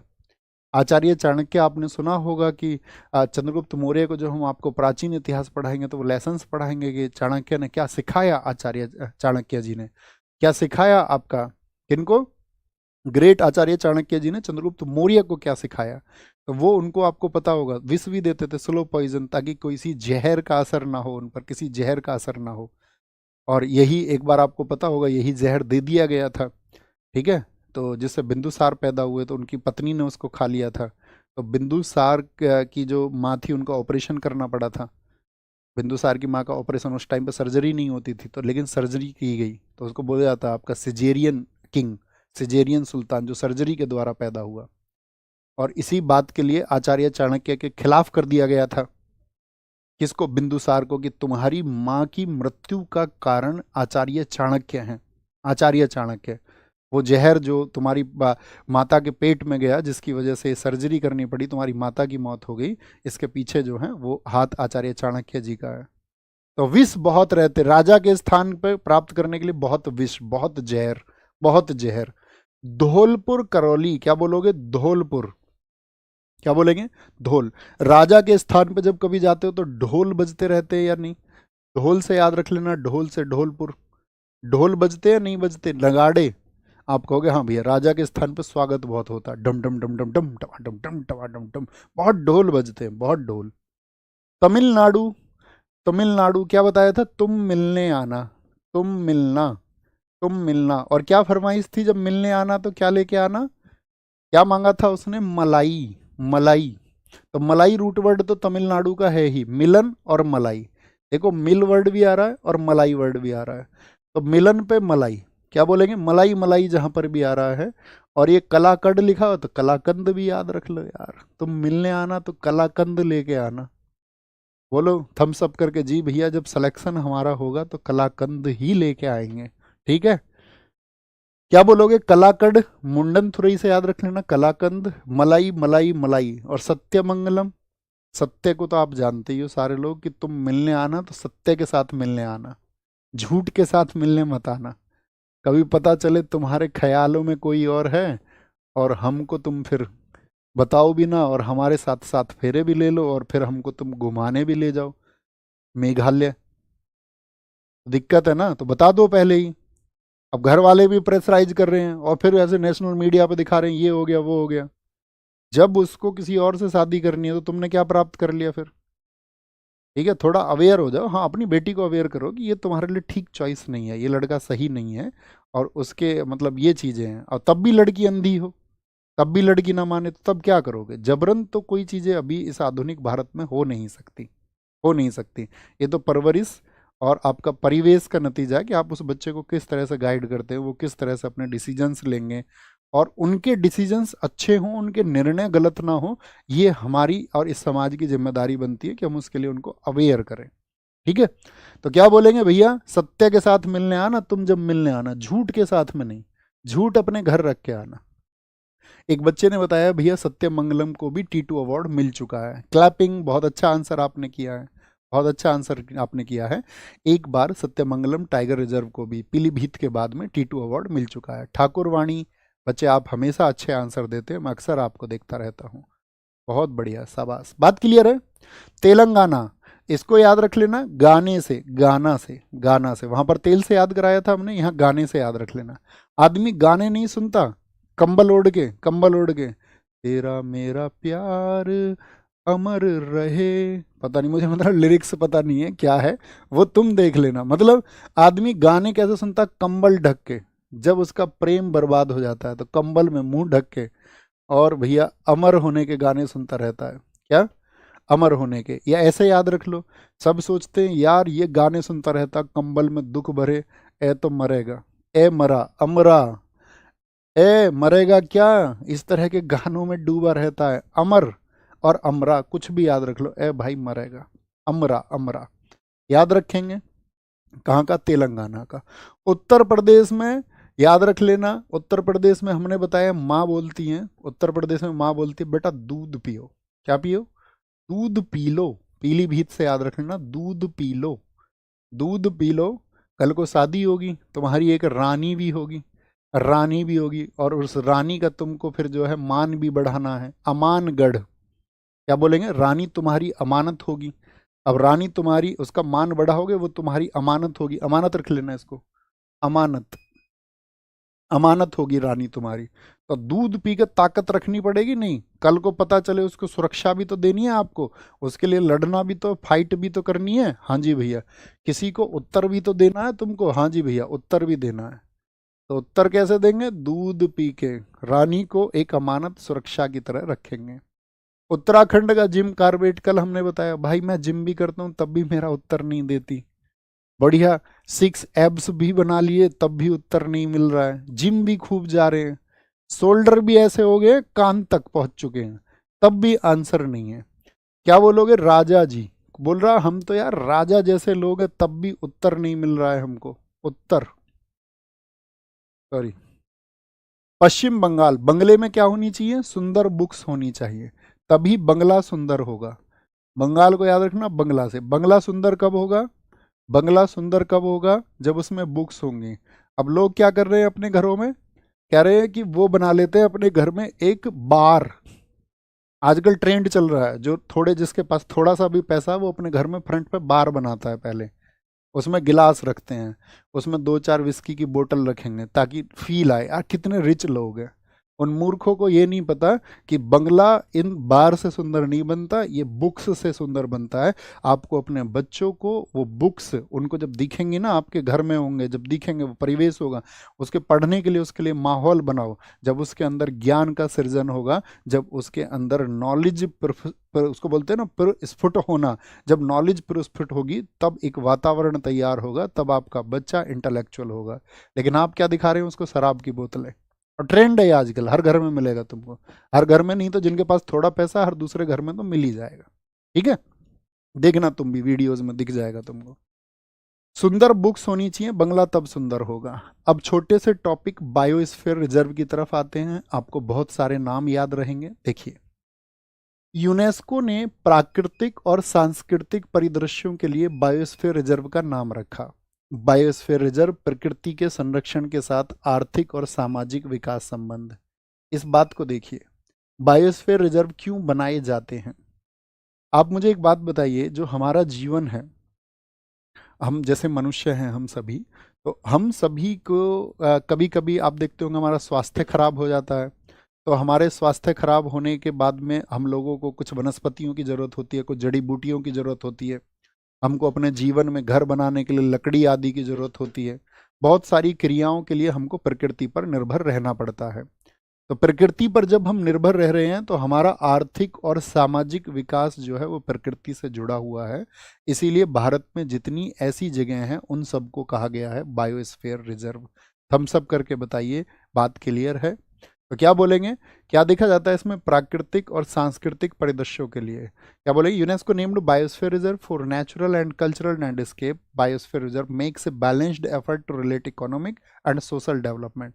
आर्थिक और सामाजिक विकास रहे। बायोस्फीयर रिजर्व यूनेस्को के मैन एंड द बायोस्फीयर कार्यक्रम, इसको याद रखना है आपको। इस स्लाइड में आपको ये चीज़ याद रखनी है। MAB प्रोग्राम, यानी कि मनुष्यों का बायोस्फीयर से क्या संबंध है, इसके लिए मैब प्रोग्राम हुआ। मैन एंड क्या बोलेंगे? मैन एंड बायोस्फीयर प्रोग्राम इसको बोलते हैं। यानी कि आप जो मनुष्य हैं, आपका पर्यावरण से क्या संबंध है, उसका क्या वैज्ञानिक आधार है, क्या साइंटिफिक बेस है, क्या साइंटिफिक उसका साथ ही कनेक्टिविटी का रीजन है, ये सब उसके अवेयरनेस के प्रोग्राम होते हैं। तो मैब प्रोग्राम कब शुरू हुआ था? लिखिए, ईयर लिखिए सारे लोग, 1971 में। इंपॉर्टेंट है, मैब प्रोग्राम कब शुरू हुआ? जिसका उद्देश्य लोगों और उनके पर्यावरण के बीच संबंधों में सुधार के लिए वैज्ञानिक आधार स्थापित करना है। बाकी चीजों को नहीं रटना है, बाकी चीजों को नहीं रटना है, ठीक है? क्या बोलेंगे? बाकी चीजों को नहीं रटना है। इसमें 3 क्षेत्र होते हैं। एक तो होता है इसमें, आपका याद रख लेना क्या होता है इसमें, एक तो कोर क्षेत्र होता है, कोर यानी कि मेन उस क्षेत्र में जो कोर जगह है, कोर जगह, उस कोर जगह के बाहर में होता है आपका बफर जोन, ठीक है? ये कोर हो गया, और ये बाद वाला ये कौन हो गया, दूसरा एरिया? ये दूसरा एरिया हो गया आपका बफर जोन, बफर जोन। और एक होगा बफर जोन से बाहर, उसको बोलते हैं ट्रांजिशन जोन, ट्रांजिशन जोन। तो कितने जोन में बटा रहता है कोई भी बायोस्फीयर रिजर्व? तो सबसे पहले होगा कोर, जिसके लिए उसको जाना जाता है, जो वहाँ की मुख्य विशेषता, उसके बाहर में बफर होगा, और उसके बाहर में होता है ट्रांजिशन। सबसे इंपॉर्टेंट बात जो एग्जाम में क्वेश्चन रिपीट होता है कि भारत में बायोस्फीयर रिजर्व कितने हैं? कितने बायोस्फीयर रिजर्व हैं? अब हम एक बार संख्या पूछेंगे आपसे। नेशनल पार्क हमने कितने बताए आपको अब तक? नेशनल पार्क देश में कितने हैं? 107। टाइगर रिजर्व हमने कितने बताए आपको? कुछ संख्या पूछ रहे हैं। Tiger reserve 58। और हम आपसे पूछ रहे हैं बायोस्फीयर रिजर्व, इसको बोलते हैं BSR। बायोस्फीयर रिजर्व कितने हैं? 18 हैं, जो 60,000 वर्ग किलोमीटर से भी ज़्यादा क्षेत्र में फैला हुआ है। ये बात याद नहीं रखनी है, आपको सिर्फ याद रखना है बायोस्फीयर रिजर्व कितने हैं देश में। 18 है, 18। पहला बायोस्फीयर रिजर्व कौन सा है हमारे देश का? तो वो नीलगिरी है, नीलगिरी। बता सकते हैं नीलगिरी कहाँ पर है? नीलगिरी ब्लू माउंटेन्स कहाँ पर है? ये आपका तमिलनाडु केरल तक फैले हुए नीलगिरी ब्लू माउंटेन्स बोलते हैं इनको। क्या बोलते हैं इनको? ब्लू, नीली पहाड़ियाँ, ब्लू माउंटेन्स बोलते हैं। और ये ब्लू माउंटेन्स स्पेशली तमिलनाडु और केरल तक फैले हुए हैं। कहाँ तक? तमिलनाडु और केरल तक। सबसे बड़ा जो बायोस्फीयर रिजर्व है, सबसे बड़ा, यानी कि ये 12,454 किलोमीटर में फैला हुआ है आपका, ठीक है? और ये किलोमीटर स्क्वायर होगा, ठीक है? स्क्वायर किलोमीटर, क्योंकि जब हम एरिया की बात करेंगे, जब हम क्षेत्रफल की बात करेंगे, तो किलोमीटर स्क्वायर में आता है, ठीक है बॉस? ये तो आप भी समझते हो यूनिट्स तो, हाँ जी। यहाँ भी हो गया किलोमीटर स्क्वायर, स्क्वायर किलोमीटर होगा ये, ठीक है? Square kilometre. सबसे बड़ा बायोस्फीयर रिजर्व कच्छ का। कच्छ कहाँ पर था हमने कल आपको बताया, आंसर आए पूरी कक्षा का, हम तक एनर्जी पहुंचेगी। कच्छ कहाँ पर है? तो कच्छ आप कहेंगे भैया गुजरात में है। किस एनिमल के लिए हमने बताया था? तो याद रख लेना, ये वाइल्ड आस के लिए जाना जाता है। किसके लिए? ये भैया जी आपका जंगली गधे के लिए जाना जाता है, जंगली गधे के लिए। सबसे छोटा बायोस्फीयर रिजर्व ये डिब्रूगढ़ सेखोवा है। बताइए, डिब्रूगढ़ सेखोवा जो है, डिब्रूगढ़ सेखोवा, ये किस स्टेट में है? सबका आंसर आएगा। सीखने की बात हमने बताई थी, आसाम सीख के बता देंगे जी भैया रंगों के नाम। आसाम का है, यानी कि असम में है, असम में सबसे छोटा है। सबसे पहला जो जीवमंडल रिजर्व है, यानी कि फर्स्ट बायोस्फीयर रिजर्व जो है, मरीन, समुद्र में भी है बायोस्फीयर रिजर्व, हाँ, वहां पर भी कुछ ना कुछ ऐसी चीज है जिसको संरक्षित हमको करना है। तो वो मन्नार में, मन्नार पड़ता है तमिलनाडु में। जैसे ही आप यहाँ देखोगे बॉर्डर में, तो आप देखोगे यहाँ पर ये जो एरिया है, यहाँ पर ये मन्नार की खाड़ी है, ठीक है? श्रीलंका की तरफ नीचे, यहाँ पर तमिलनाडु के पास में क्या है? मन्नार की खाड़ी। तो यहाँ पर मिलती है आपको समुद्री डीगोंग, उसको बोलते हैं, यहाँ पर क्या पाया जाता है? समुद्री, समुद्री डुगोंग पाया जाता है, डुगोंग, जिसको हम कई बार समुद्री डुगोंग भी पाया जाता है। और कछुए भी यहाँ पर पाए जाते हैं, समुद्री कछुए, ठीक है? इसको बोलते हैं मरीन डुगोंग, यानी समुद्री गाय होती है ये एक तरह की। क्या होती है ये? आपका साथी, आपका एक समुद्री गाय होती है। क्या होती है ये? समुद्री गाय। ये प्रजाति कहाँ पर पाई जाती है? मन्नार की खाड़ी में। बहुत बार क्वेश्चन रिपीट हुआ है। समुद्री डुगोंग के लिए कौन सा बायोस्फीयर रिजर्व है? कौन सा बायोस्फीयर रिजर्व है? तो कौन सा है? वो है मन्नार। कहाँ पर है? तमिलनाडु में। देखिए, ये हमने आपकी प्रैक्टिस के लिए यहाँ पर लगाया है, ताकि आप अपनी पीडीएफ में इसकी प्रैक्टिस करके पहचान पाएं कौन सा एरिया किसका है।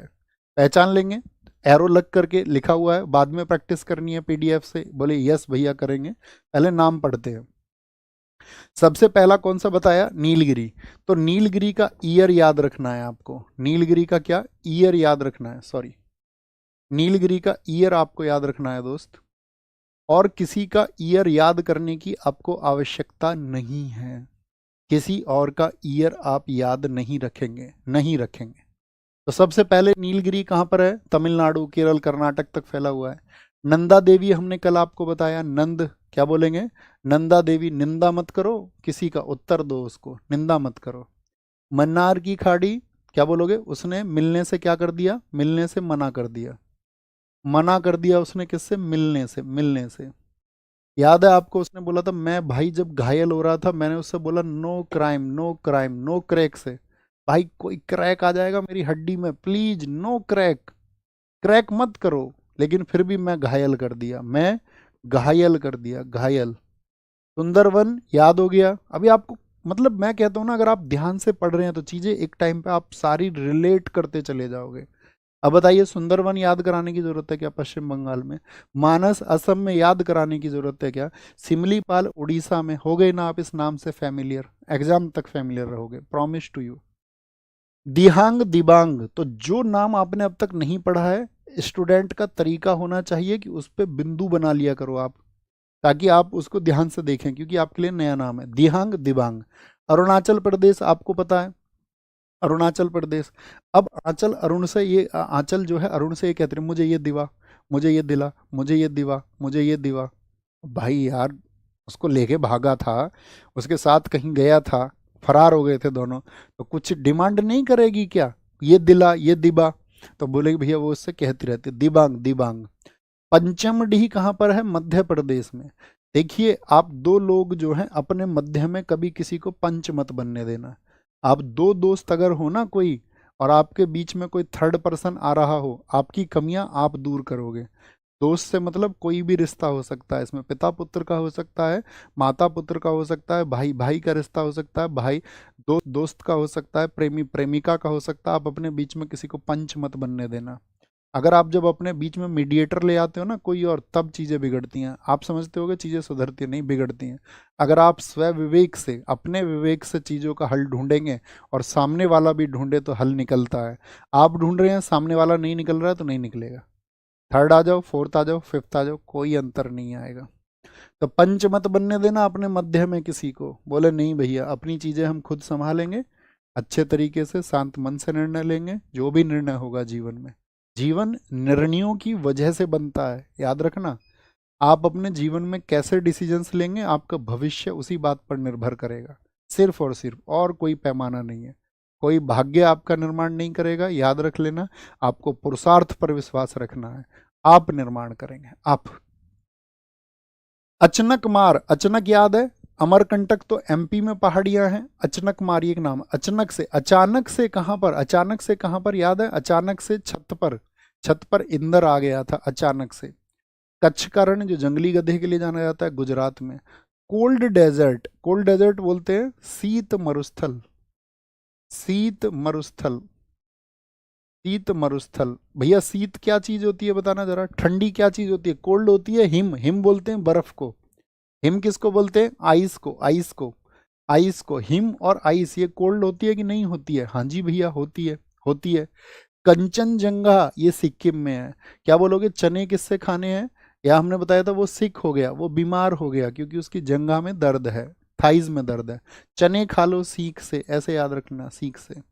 अगस्त्य मलाई, मलाई याद है, ये तमिलनाडु से लेकर केरल तक फैले हुए हैं, क्योंकि बायोस्फीयर रिजर्व थोड़ा बड़ा होता है, ठीक है। बड़ा निकोबार, ये तो निकोबार में ही है। डिब्रू सेखोवा कहाँ पर बताया? सीखने की बात आसाम सीख लेंगे जी। शेषाचलम आंध्र प्रदेश का, इसको मार्क करो भाई। आपको शेष चलना है, शेष यानी कि शेष मतलब कुछ बचा हुआ है वो चलना है। तो अंधा आदमी उसको नहीं चल सकता है, शेष चले हुए को, उसको किसी सहारे की जरूरत होगी। अंधा आदमी शेष नहीं चल सकता है, बचा हुआ नहीं चल सकता है, शेष नहीं चल सकता है। पन्ना राष्ट्रीय उद्यान, पन्ना कहाँ से फाड़ोगे भैया? मध्य से फाड़ेंगे। कहाँ से? मध्य से फाड़ेंगे, मध्य से, मध्य से फाड़ेंगे, मध्य से पन्ना फाड़ दोगे। बात क्लियर है? बात क्लियर है? ऊपर से रिपीट करते आओ फटाफट से, ऊपर से रिपीट करते आओ फटाफट से, रिपीट करते हुए आएंगे ऊपर से। एक एक रिपीट होना चाहिए आपका, एक एक पर ध्यान होना चाहिए, एक एक पर। मजा आ जाएगा अगर आपने सारे नाम दे दिए। नीलगिरी कहाँ पर फैला? कर्नाटक तमिलनाडु से केरल तक फैला हुआ है, ठीक है। नंदा देवी कहाँ पर? उत्तराखंड में। मन्नार की खाड़ी बताइए मुझे, मन्नार की खाड़ी। मन्ना क्या बोलेंगे? तुम मिलना, मिलने से मना कर दिया। नो क्रैक, मेघालय। सुंदरवन पश्चिम बंगाल, मानस असम, सिमलीपाल उड़ीसा, दिहांग दिबांग अरुणाचल प्रदेश, पंचमढ़ी मध्य प्रदेश, मध्य प्रदेश, अचनकमार ये आपका कहाँ पर बोला, छत्तीसगढ़, और अमरकंटक एमपी में, कच्छ का रण गुजरात, कोल्ड डेजर्ट ठंडा, कोल्ड क्या होता है, हिम आइस होती है आपका, कंचनजंगा सिक्किम होगा आपका, अगस्त्यमलाई क्या होगा आपका, तमिलनाडु, ठीक है, तमिलनाडु होगा, निकोबार निकोबार, डिब्रू सेखोवा असम में, शेषाचलम आंध्र प्रदेश में, पन्ना मध्य प्रदेश में। थम्स अप करो, आया मजा, मेमोरी क्रिएट हुई, भूलने नहीं देंगे। बस हाँ, जहाँ पर चीज़ें नहीं ट्रिक लग सकती है वहाँ पर थोड़ा एफर्ट आपको लगाना पड़ेगा, उतनी उम्मीद आपसे भी करूँगा। 50 to 70% चीज़ें मैं आपको लर्न करा दूंगा, 30% आपका भी प्रयास मुझे चाहिए होगा, हम दोनों के प्रयास से मिलकर चीज़ें होंगी। ओके, बात क्लियर है। अब तीसरे टॉपिक पर आते हैं, आज का hot spot of biodiversity in India, जैव विविधता स्थल इनको हम बोलते हैं, हॉट स्पॉट। देखिए, जब कोई हॉट स्पॉट की बात आएगी, पहली बात तो हॉट स्पॉट क्या होता है उसको पढ़िए। हॉट स्पॉट में क्या होता है, जीव जंतु भी जहां पर हो आपका, और साथ ही आपका प्रजातियां भी वहां पर हो। प्रजातियों से मतलब है कौन कौन सी, इसको पढ़िए पहले दोनों को। फौना, जितने भी जीव जंतु होते हैं इनको बोलते हैं हम फौना, और जितने भी हमारे पेड़ होते हैं उनको क्या बोलते हैं, फ्लोरा बोलते हैं। क्या बोलते हैं, फ्लोरा हम कहते हैं। तो जहां पर फौना और फ्लोरा एक साथ हों तो ऐसी जगह को हॉट स्पॉट कहा जाता है। और याद रखना, हॉट स्पॉट नाम किसने दिया था, नाम पूछा जाए तो नॉर्मन मेयरस ने। क्या बोलोगे, हॉट स्पॉट जो ये नामकरण किया, जो नॉमिनेशन ये आपका इसका नॉमिनाइज किया, इसको नामकरण किया, ये थे आपका नामकरण करने वाले व्यक्ति, उनका नाम है नॉर्मन मेयरस। क्या नाम है, नॉर्मन नॉर्मन मेयरस, मेयरस, नॉर्मन मेयरस, ठीक है। ऐसे स्थान जहां पर समृद्ध जैव विविधता अर्थात विभिन्न प्रकार के जीव जंतु और पेड़ पौधों की प्रजातियां अधिकता में मिलती हैं। तो जीव जंतु बहुत सारे तरह के हैं वहां पर। आप देखो अपने आसपास, देखो आपके पास कौन कौन से जंतु मिलते हैं। आप कहोगे भैया हमारे पास में गाय है, कुत्ता है, और आपका गाय हो गया, कुत्ता हो गया, ठीक है, गाय की प्रजाति हो गई सारी, कुत्ते की प्रजाति हो गई, भैंस की प्रजाति हो गई सारी, मनुष्यों की प्रजाति हो गई सारी। पेड़ देखोगे आप बहुत लिमिटेड है, शीशम नीम, मतलब 10-5 पेड़ देखोगे उसके आसपास ही पेड़ होंगे। ऐसा ही होता नहीं होता। बिल्ली की प्रजाति है जी, चूहा हमने देखा है, हमारे पास में छिपकली की प्रजाति है। तो आप देखो, लेकिन जब छिपकली आप देखोगे एक ही तरह की होगी आपके यहाँ, लेकिन आप देखो कोई एक ऐसी जगह है वहां पर हजारों तरह की छिपकलियां हैं, हजारों तरह की, जब वो प्रजाति, पौधे, एक ही पौधे की बहुत सारी प्रजातियां हैं, बहुत सारी प्रजातियां हैं, ठीक है, किसी एक पौधे की। कोई एक जीव है उसकी मधु मक्खी है, मक्खी आप देखो आपके यहाँ मक्खी जनरली कैसी होगी, एक प्रकार की मक्खी, देखो हजारों प्रकार की मक्खियां हैं, ठीक है, क्योंकि लाखों प्रजातियां उसमें है। कहीं पर देखोगे लाखों तरह के मच्छर हैं।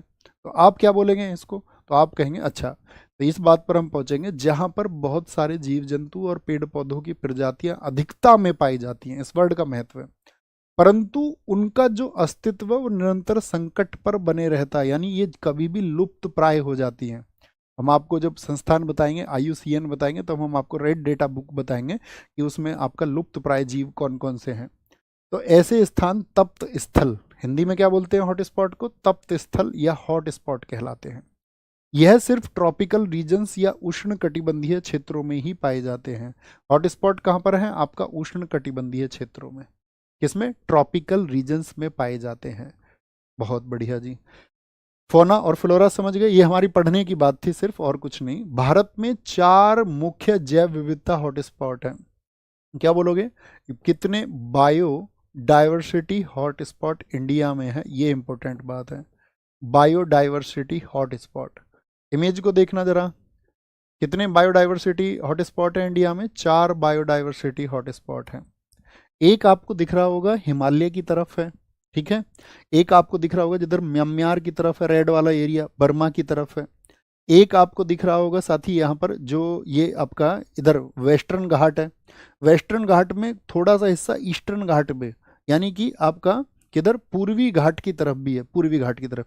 और इधर जहाँ पर इंडोनेशिया, अंडमान निकोबार जैसे देश आ जाते हैं, यहाँ पर जो है ये इसको बोलते हैं सुंडा लैंड। क्या बोलते हैं इसको, इसको बोलते हैं सुंडा लैंड, ठीक है, बोलेंगे।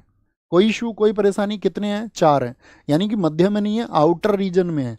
अब यहाँ पर कई बार कंफ्यूज हो जाता है, ऑप्शन में क्या करता है किसी क्वेश्चन को पूछते टाइम वो पश्चिमी घाट और पूर्वी घाट को देता तो मार्क करके एक जगह है, अभी हम आपको बताते हैं तब आप समझोगे। देखिए एक कहाँ पर है, हिमालय। तो हिमालय में कहाँ तक है, भूटान, नेपाल और साथ ही आपका साउथ इंडिया तक के क्षेत्र इसमें आ जाते हैं, क्योंकि साउथ इंडिया से मतलब कैसे घूमता है वो, जैसे आपने देखा होगा अगर आपने ज्योग्राफी को पढ़ा होगा तो हिमालय रेंज जो है वो घूम के कहाँ से आ जाती है आपका, इधर सागर में अंडमान निकोबार तक जाती है। कहाँ तक जाती है, अंडमान निकोबार तक जाती है कि नहीं जाती, जाती है कि नहीं जाती, बोलो भी फटाफट से, सारे लोग बोलेंगे एक बार।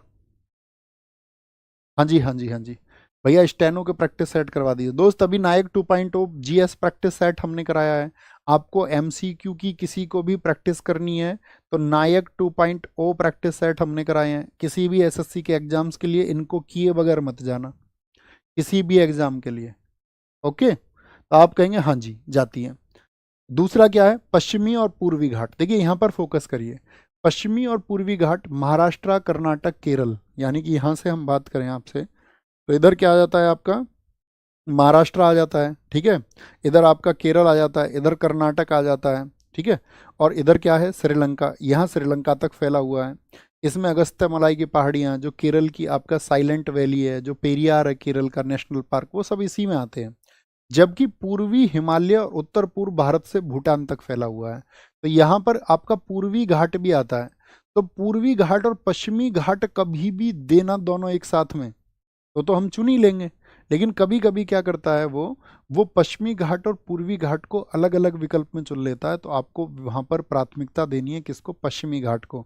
इस सबसे ज़्यादा जो बायोडाइवर्सिटी है वो ईस्टर्न घाट के कंपैरिजन में वेस्टर्न घाट में है। मैं आपसे इसको आसान से शब्दों में बोलूं कि पश्चिमी घाट में जैव विविधता ज़्यादा है कि पूर्वी घाट में, आपका क्या उत्तर होगा।